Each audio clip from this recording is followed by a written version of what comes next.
भारत की विदेश नीति 56 इंच की छाती के साथ दुनिया में कैसे डंका बजा रही है, इसका अगर साक्षात नमूना आपको देखना हो तो आप 2 महीने का उठा करके गोदी मीडिया का हेडलाइन देख लीजिए, पॉमेरियंस की हेडलाइन देख लीजिए।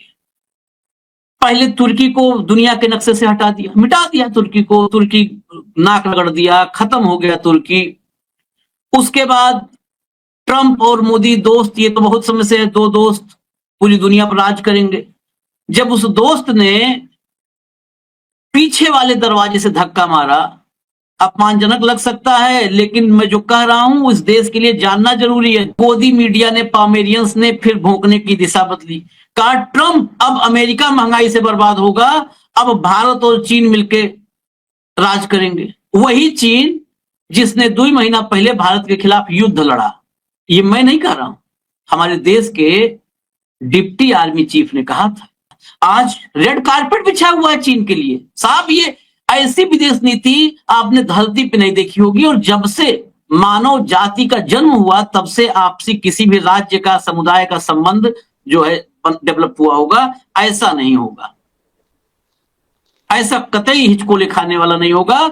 उसके लिए रेड कारपेट बिछाया है, जिसकी मिसाइलें हम पर गिर रही थी। अस्सलाम वालेकुम दोस्तों, भारत के साथ सब कुछ उल्टा हो रहा है। ये बहुत बड़ी तैयारी कर रहे थे चाइना के फॉरेन मिनिस्टर की दावत देकर दोस्तों, वो इंडिया आने वाले थे, लेकिन देखिए कि इनके साथ क्या हाथ हो गया कि वो भारत में तैयारी कर रहे थे, लेकिन चाइना के वजीर खारजा पाकिस्तान में आ गए हैं। और दोस्तों आज उन्होंने सागडार, जो पाकिस्तान के उनके काउंटर फॉरेन मिनिस्टर है, उनके साथ मीटिंग भी की है और उन्हें एतमाद में लिया है कि भारत के साथ कोई ऐसी डील नहीं होगी जिससे पाकिस्तान को और चाइना को या फिर सीपैक को खतरा में लाया जा सके। दोस्तों वो पाकिस्तान आए थे और पाकिस्तान के साथ यानी भारत इंतजार कर रहा था। भारत ने यहाँ तक रेड कारपेट भी बिछा ली थी, लेकिन दोस्तों हाथ हो गया है और अब कहते हैं कि पाकिस्तान को हमारी मुलाकात, यानी अभी मोदी भी जाने वाला है एससीओ के लिए, उससे ठीक पहले एक सबमरीन भी दे दी है दोस्तों, हंगर क्लास। उसी के साथ भारत के साथ दूसरा हाथ ये हुआ है कि वो वहाँ तैयारी कर रहे थे और वजीर खारजा हमारे पाकिस्तान में बैठे हुए हैं। ये दोस्तों दिन रात अब चाइना की तारीफें कर रहे थे, लेकिन एक तरफ ये कहते हैं कि पाकिस्तान नहीं था, चाइना था, पाकिस्तान नहीं ठोक रहा था, चाइना ठोक रहा था, लेकिन अब कह रहे हैं कि चाइना ही है, माई बाप है, सब कुछ है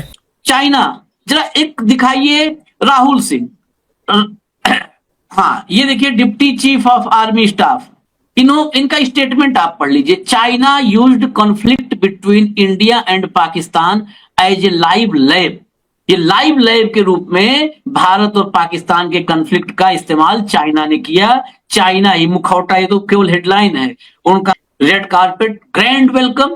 विदेश मंत्री आया है, जिनपिंग आया होता तो पता नहीं कहां पर लोटे होते सब। अभी वो विदेश मंत्री आया है, उसका नाम भी लोग दुनिया में नहीं जानते। चाइना की जो हायरार्की है उसमें जिनपिंग ही सब कुछ होता है वहां। तो हालांकि हमारे यहाँ भी मोदी ही सब कुछ है। तो अब आगे खबर देखिए, जरा गौर से देखिएगा खबरें। चीनी विदेश मंत्री ने एनएसए डोभाल से की मुलाकात, कहा हमारे द्विपक्षीय संबंध मजबूत हुए हैं। नेक्स्ट लाइए, द्विपक्षीय संबंध देखिए मजबूत कैसे हो रहे हैं। लाइए अगली खबर लाइए, फटाफट लाइए, टाइम नहीं लगाइए, खबर लाइए। ये देखिए, setbacks of last few years not in our interest, Wang Yi at meeting with Ajit Doval. आया वांग यी, सब सेट करके जा रहा है। अभी सेट क्यों करके जा रहा है, अभी उसके पीछे की वजह की पड़ताल करेंगे। नेक्स्ट लाइए, बहुत भीतर नहीं पढ़ना है, भीतर जो कहानी है अभी हिंदी में उसको ब्रीफ कर दिया जाए। चीन के साथ रिश्तों पर जमी बर्फ पिघलने लगी। चीन के विदेश मंत्री ने इंडिया को इन चीजों की सप्लाई का किया वादा। जमी बर्फ पिघल रही है, लेकिन सावधान रहना है। कई बार ग्लेशियर पिघल जाते हैं तो लोग बह जाते हैं, पूरा ढांचा बह जाता है, इंफ्रास्ट्रक्चर बह जाता है। बर्फ पिघला रहे हैं जो 3 चीजों की सप्लाई है। 3 चीज क्या क्या है? खाद है, रेयर अर्थ एलिमेंट्स हैं, रेयर अर्थ एलिमेंट जो है वो है। ये रोक के रखा था, सब आता था। अभी हमारे पास 2 महीने पहले तक, 3 महीने पहले तक सब आता था। जैसे ही ये टैरिफ वाला खेल शुरू हुआ, उसके पास वो ब्लैकमेलिंग पावर है, उसने रोक लिया। अब आया है वही चीज देगा जो पहले दे रहा था और उसके पीछे खेल करेगा। और जो दे रहा था, साफ कर दें, वो खैरात में नहीं था, दान नहीं दे रहा था कि मंगलवार है छू करके बजरंगबली के नाम पे दान दे दिया ना, ऐसा कुछ नहीं था। वो बेच रहा था अपनी कीमतों पर। अगली खबर लाइए। जानी दुश्मन के साथ दोस्ती, भारत पाकिस्तान के बीच होने वाली है सुलह। चीनी प्रवक्ता ने उचित समाधान निकालने की कही बात। अब बताइए नेहरू की कितनी गलतियां हैं।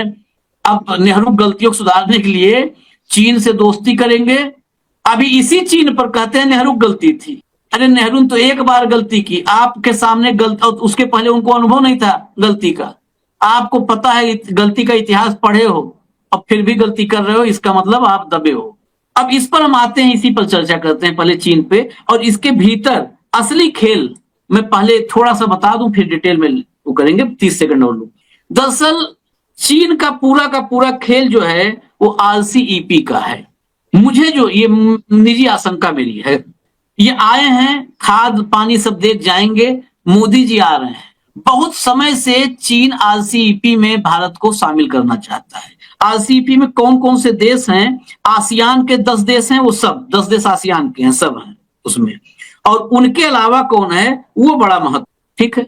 अगर आज से ठीक 69 दिन पहले की बात करो, 7 से 10 मई के बीच में, तो सीमा पर क्या हुआ था वो भी आपने बता दिया। मेरा केवल एक साधारण बात है कि कभी आप अमेरिका की गोदी में बैठ के चाइना को नाराज करते हैं, कभी चाइना की गोदी में बैठ के अमेरिका को नाराज करते हैं। आपकी पॉलिसी जो फॉरेन पॉलिसी है उसमें स्टेबिलिटी क्यों नहीं, उसमें विजन क्यों नहीं, उसमें एक ठहराव क्यों नहीं? सदा से होता है ये जो आपदा में अवसर तलाशने वाली जो गुजराती स्टाइल है, आपदा में अवसर तलाशते हैं ना, खुद ही कहते हैं, मैं और आप नहीं कह रहे, कोई इसको भगत बुरा मान जाएगा, मान जाए तो मान भी जाएगा, वो बहुत फर्क नहीं पड़ता। लेकिन ये कूटनीति जो होती है ना किसी भी देशों के साथ, वो एक सतत प्रक्रिया है, वो ओवरनाइट भी नहीं होती और रैंडम भी नहीं होती या नीड बेस्ड नहीं होती। वो तमाम टाइम टेस्टेड फ्रेंड्स होते हैं, कुछ फोज होते हैं, कुछ मौसमी दोस्त होते हैं, सब तरह के। यहां पर आप क्या देख रहे हैं, जो चाइना और अमेरिका के बीच में जो खेल चलता है, जो चीजों पे भारत को ब्लैकमेल कर रहे थे, उसी पे तो अमेरिका को ब्लैकमेल करके ट्रेड डील ले ली उसने। रशिया से सबसे ज्यादा तेल कौन खरीद रहा है? चाइना। और वो सैंक्शन किस पे लग रहे हैं? भारत के ऊपर, टैरिफ भारत के ऊपर लग रहे हैं। ठीक, हम तो उससे आधा भी नहीं खरीदते। चाइना का नाम नहीं है सैंक्शन में, हमारे ऊपर टैरिफ डबल हो गया। उसके बावजूद आपकी चूनी निकल गई। भारत के किसी एक आदमी को 30% सस्ते तेल का 1 रुपए का लाभ हुआ, 1 पैसे का लाभ हुआ, और जो फाइनेंसर दोस्त हैं वो हजारों करोड़ रुपए 2.5 साल में कमा के पार हुए, राज भी कमा रहे हैं। ठीक, तो पैसा कमाया किसने? जो राहुल गांधी कहते हैं जिनकी सरकार है। और दंड कौन भुगत रहा है? भारत की आम जनता। भाई 30% सस्ता मिल रहा था तो जनता का 20% कर देते, 10 में वो खा कमा लेते, हजारों करोड़ रुपया कमा लिया उन्होंने, लेकिन भारत का कुछ नहीं। और अब सैंक्शंस लगेंगी तो बेरोजगार कौन होगा? जो टेक्सटाइल इंडस्ट्री के वर्कर है बेचारे, गरीब। अगर कॉटन फ्री आएगी, वो सारा हट जाएगा, तो मरेगा कौन? भारत का कॉटन निर्माता किसान, कॉटन उत्पादक किसान। तो ये कौन सी फॉरेन पॉलिसी भाई? तो ये आपको देखना पड़ेगा। जो दूसरी जो सबसे महत्वपूर्ण बात है आशीष भाई, सारी चीजें आपने बता दी, मेरा काम है केवल आगाह करना दर्शकों को। और चीन को लेकर के मैं फिर कह रहा हूं, तमाम तरह के लोगों की तमाम अपनी धारणाएं हैं, अवधारणाएं जो भी, as a defence correspondent also हमने लगातार इन बातों को उठाया जो जनरल राहुल आर सिंह ने सरे मैदान दिल्ली में कहा। और वो क्या बात है, भारत को क्या क्या याद नहीं रखना, भूलना नहीं चाहिए। आज भी 78,000 वर्ग किलोमीटर भारतीय क्षेत्र पर चीन का कब्जा है, नंबर 1। बॉर्डरिंग एरियाज पे तमाम जगह पर जो सीमा पर एस्केलेशन हुआ था, आज तक चीन ने एक भी सैनिक नहीं हटाया। 2020 के बाद, गलवान के बाद जो हुआ था, आज तक वही स्थिति है। अरुणाचल प्रदेश पर उनका दावा आज भी कायम है। बॉर्डर पर तमाम काउंटीज बसा रहे हैं, फ्रिक्शन पॉइंट सारे के सारे वही के वही। आप तो स्टेटस को एंटे कहते थे जून से पहले का, 2020 का, हो गया क्या वो? और नहीं हुआ तो फिर ये सब क्या है? रेड कारपेट और पता नहीं कौन कौन से कारपेट। छोड़ दीजिए इसको। पाकिस्तान को पनडुब्बी और स्टेल्थ लड़ाकू विमानों से कौन लेस कर रहा है? चाइना, मत भूलिए। लाइव थिएटर किसने बनाया? चाइना ने। उसके बाद चलिए, भारत को लगातार जब मर्जी आता है दुर्लभ दातुए दे देता है, जब मर्जी आता है बंद कर देता है। यही अमेरिका के साथ किया। उसके आर्म ट्विस्टिंग की ट्रंप की 2 मिनट में पूछ दी होगी, और ये भी नहीं बताया कि क्या ट्रेड डील होगी, बस घोषणा कर दी यूनिलैटरली कि होगी। और उसके बाद चाइना का नाम नहीं लिया आज तक। क्यों? क्योंकि चाइना के पास वो कैपेसिटी है, भारत के पास नहीं है। भारत के पास तो किसी भी चीज, भारत किसी को किस बात पे वो रोकेगा? आर्म ट्विस्टिंग कर ही नहीं सकता। कोई भी ऐसी यूनिक एक्सक्लूसिव चीज आप बढ़ाते ही नहीं। मेक इन इंडिया का ड्रामा करते हो, सारा असेंबल इन इंडिया है। चाइना से कच्चा माल, ये एप्पल का जितना भी जो देखते हो आप, एप्पल के फोन इतना निर्यात हो गया, ये सारा बाहर से कंपोनेंट आता है, आप तो केवल असेंबल कर रहे हो उसको। इंडिया में क्या है? उसके बाद जो चाइना जो है LAC तक जो लाइन ऑफ एक्चुअल कंट्रोल है, वहां तक लगातार रेलवे लाइनें बना रहा है, इंफ्रास्ट्रक्चर किस तरीके से डेवलप कर रहा है। और खुलेआम ये कहता है कि चाइना कहता है कि पाकिस्तान हमारा all time weather tested friend है, किसी भी संघर्ष में हम उनका खुलकर साथ लगाए। आयरन तो जब ब्रदर, जी, आयरन ब्रदर। तो जब उन्हीं के दोस्त हैं वो, तो फिर आप किस लिए जा रहे हो वहां पर? ये सारी 6 के 6 पॉइंट्स मैंने आपको बताए। अब इससे भी अगली खतरनाक बात आपको बता दूं, जो ये सारे कर रहे हैं मोदी एंड कंपनी, वो तो ठीक कर रहे हैं जो कुछ भी, आपदा में अफसर कहीं के नहीं रहेंगे। ना खुदा ही मिला ना विसाले सनम, ना यहाँ के रहे ना वहां के। अब ये हालत होगी। अब लेटेस्ट खबर सुन लीजिए क्या है, इससे भी खतरनाक। वो ये है कि मोदी जी के 3 सबसे प्रिय उद्योगपति अडानी, अंबानी और सज्जन जिंदल चुपके से चाइना की कंपनियों से लगातार, कुछ चुपके से और कुछ खुले में, उनके साथ टाई अप्स कर रहे हैं। और टाई अप्स किस में कर रहे हैं?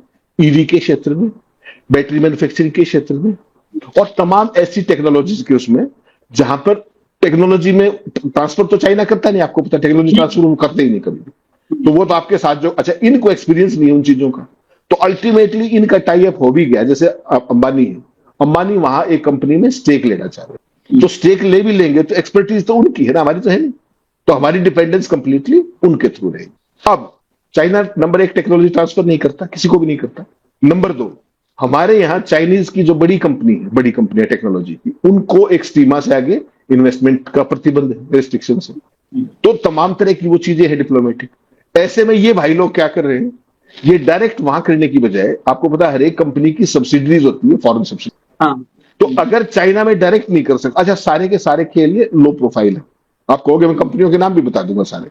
गौतम अडानी जो है वो कंटेम्परेरी एक्सप्रेस टेक्नो कंपनी है, CAIL, दुनिया की सबसे बड़ी बैटरी निर्माता कंपनी। और ईवी जो निर्माता कंपनी है BYD, उनसे बैटरी निर्माण को लेकर के अंदर खाने बातचीत कर रहे हैं। सीधा सीधा कंपनी का नाम ही बता दिया मैंने। इसी तरीके से सज्जन जिंदल की जो कंपनी है JSW, वो चेरी ऑटोमोबाइल्स के साथ नई ऊर्जा संचालित बैटरियों पे काम कर रही है। अंबानी की जो कंपनी है मुकेश की, वो चीनी बैटरी कंपनियों में हिस्सेदारी की फिराक में है ताकि फ्यूल सेल्स और बैटरी बढ़ा सके। और अगर चाइना की डायरेक्ट कंपनियों के साथ ना हो पाए तो वियतनाम, ताइवान और हांगकांग, जहां उनकी सब्सिडरीज हैं, उस दरवाजे से कर, यानी कि चाइना का नाम भी ना आए और काम भी हो जाए। तो एक तरफ सरकार आपदा में अवसर तलाश रही है, उस तरफ ये सारा, ये राष्ट्रवाद की आपकी असलियत है, जो मोदी और उनके मित्रों की सारे की सारी, ये बाकायदा पूरी डिटेल्स है। और अगर दर्शक चाहे तो वो दिखा भी सकते हैं, मैंने स्क्रीनशॉट भेजा है कि किस तरीके से ये सारे चाइना के साथ सौदा करने की तैयारी में।